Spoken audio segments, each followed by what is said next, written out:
Welcome to What's Cookin' with Stevie and Sazan. Tonight hold on one second. We have some breaking news right now. Stevie Hendrix is standing by to give us the latest. Well, that's right, Saz. Actually, right now, as you can tell, I am in the kitchen, to be exact, your kitchen, and I'm standing about 3.5 feet from you, and there you are right there. Let's get cooking.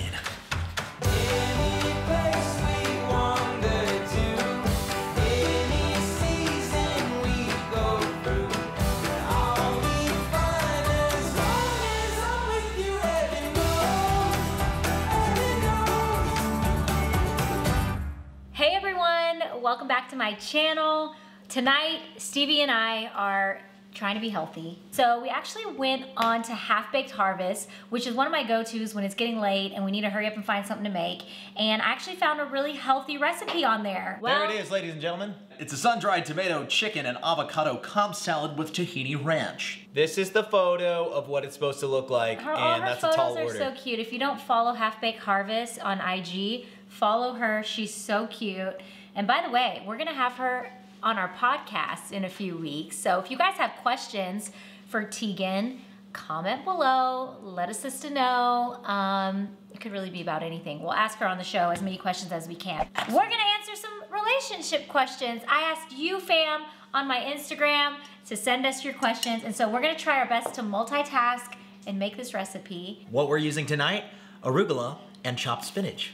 Thank you for asking. I washed my hands. That's the step one. We did it. That's easy. Okay. Relationship question number 1. Conversations you should have before getting engaged. Any red flags that pop up before you're engaged, you need to bring that up. Don't think that once you get married, those things go away. Yo. In fact, it gets more amplified. That's true. Once you get married, it's not gonna be easier to bring it up. Okay, step number 2. We went ahead and we made our chicken ahead of time. All we had to do was preheat the oven. I'm not gonna get into like what we season the chicken with and all that. It's like, honey, we wanna talk relationships, not seasonings. It's on the recipe card, okay? So we have 2 packs of boneless chicken breasts, or tenders. They were tenders. They were baby tenders. I got the little ones because I wanted them to be extra tender, and I don't want to spend 30 minutes cooking a full chicken breast. You understand? Yep. And then we added about 4 to 5 strips of bacon, made them extra crispy because I cannot stand bacon that has the fatty on it. I need crispy. It's ESP on a freaking salad. Question number 2.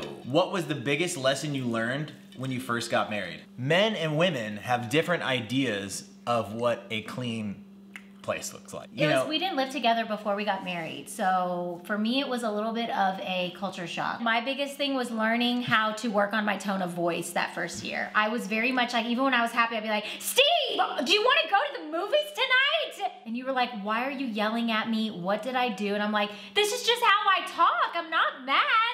This is just how I am. It was intense. Yeah. Okay, tomatoes are next. We cut cherry tomatoes in half, and we're just adding them. We basically did like one of those small little packets. Then also we add the chives and the dill. All right, the next question. I want to pick a question. Look how pretty. Someone said, scheduled sex or spontaneous? Oh! First of all, I cannot schedule sex because if I put that in the calendar, his sister works with us and we have a shared calendar. She would see it in our Google Cal. You don't actually obviously put it on the calendar. Oh. Hey, Brian, I've got you penciled in here for 3 o'clock to do a little boing-oing-oing. You good with that? Oh my God. We have swings of seasons where it's like, gosh, we haven't even had a date. We haven't even been able to really talk to each other like when you first have a kid.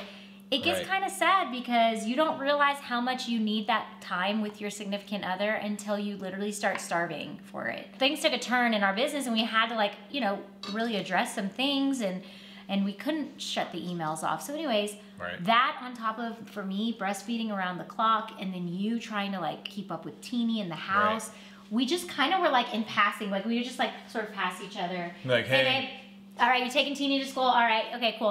It's like catching up at the break room. Hey, how you doing? Back to answer though, the actual. Spontaneous sex is great though. It's the best, but you do have to schedule it in. Once you have kids and stuff, it's too hard. So that's the answer to the question. And I was always like, I'm not doing that. But honestly, you need to be like, hey, every Wednesday, Friday, and Sunday night, let's get it popping. Yeah. Meet me here. Well, it's like you're always kind of brush it off. You're like, oh, we'll do it later. You know, let's like get everything done. Let's do it tonight. And then tonight comes around and you're like, we're both tired. You have to be intentional sometimes about And it's setting the precedent. Yeah. So next what we're gonna add is the avocados and the feta cheese. Let's do the feta cheese. The feta cheese? And next question. Okay. This question, I broke up with someone 1.5 years ago and I can't seem to move on. It's not that I want him back. He fell out of love with me and I keep thinking why and how all the time. That's really hard. It sucks so bad, obviously, anytime you break up, but especially when somebody like... It's one-sided. I think for me, having gone through something not the same, but you know, my own heartache. Yeah. And all I can say is that sometimes life, it just works out differently than you expect. And that doesn't mean it's a bad thing. It just hurts really bad. And so you have to do a good job of, I think, protecting yourself through that process, allowing yourself to grieve, but also not go too far and be destructive, you know, and know that something good, something better is ahead of you. Because if that person didn't want you, you know what? You're gonna find somebody who does want you, and you have to believe that. We still need to throw in the sun-dried tomatoes. We did the cheese. We need to do the avocado, the sun-dried tomatoes, and then the eggs and the dressing. All right, while you're doing that, I'm gonna see what's the next question. Sun-dried tomates into the salad. Meeting the parents next week for the first time in 6 years. Any tips or advice? Listen, Stevie didn't meet my parents until like what? I didn't meet your parents really until after we were married. Honestly, take a shot right before you go. No, I'm just kidding. Yeah, let your breath smell like alcohol before you say hello to Well, them. a advice I can give is things not to do. Like when I met your dad after all that time, and I was joking around with him in the first 5 minutes, and I was like, ha ha! You know what I mean? I kind of like grabbed him and pushed him, and he like looked at me like, no. I think for everybody, parents want to know that you have their kids' best in mind. So express to them maybe even how much you care about their son or daughter. You know, just saying like, I really care about them, and I'm glad we're here. At the end of the day, it's been 6 years, and you're obviously with this person for a reason. And his family probably acknowledges that you're not just somebody he randomly met. You have nothing to lose at that point. So just be you, babe. All right, boys and girls, this is the next step. We're gonna pour the dressing, right? Should we at least lick it and try it? You were mixing all kinds of stuff. You followed it verbatim. Yeah. I kind of eyeballed a couple things, to be honest. So I mixed lemon, tahini, some water. Wait, should we do those at the end, or you want to mix? We should mix those in, you're right. Next question, who's bossier? Ooh. Teeny is. Teeny is bossier, dang, good call. She is, yes. These people are trying to break us up. What is a COVID-safe at-home date? Honestly, a bubble bath sounds great. Oh yeah, actually, yeah. Or like doing a fun like recipe that you've never tried before and just cooking in the kitchen and hanging out, dimming the lights, playing some music, setting the tone, doing something new. One more question and then we gotta eat. Let me pour the dressing on there. Wow, you know who would love this? I feel like your mom. It actually looks really good. Your mom is all about like salads, and I need to send her this recipe.